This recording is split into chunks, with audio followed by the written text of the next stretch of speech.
Loosen the 2 screws here.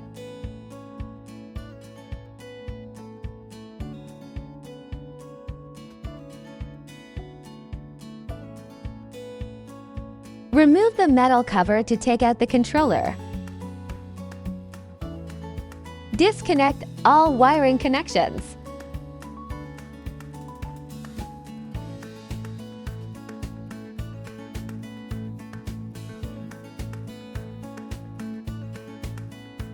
Cut the cable ties and disconnect the motor wires.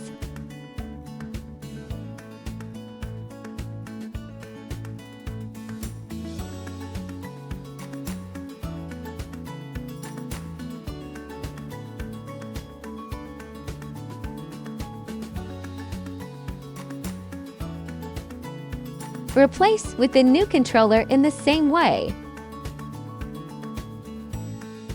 Pass the motor wires on the controller through the hole.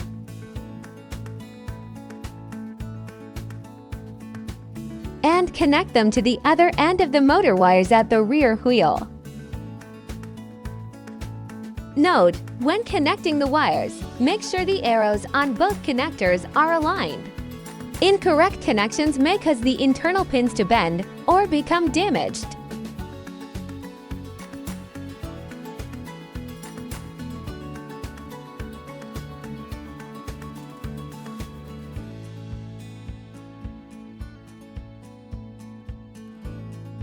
Connect all wires in sequence, with the yellow connector being the power cable. Connect this one last.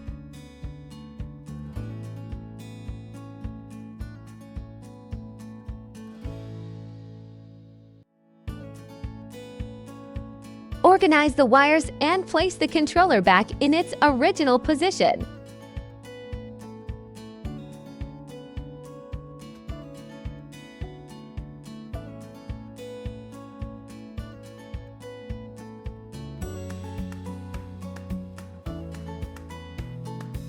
Tighten the 2 screws, and the controller replacement is complete.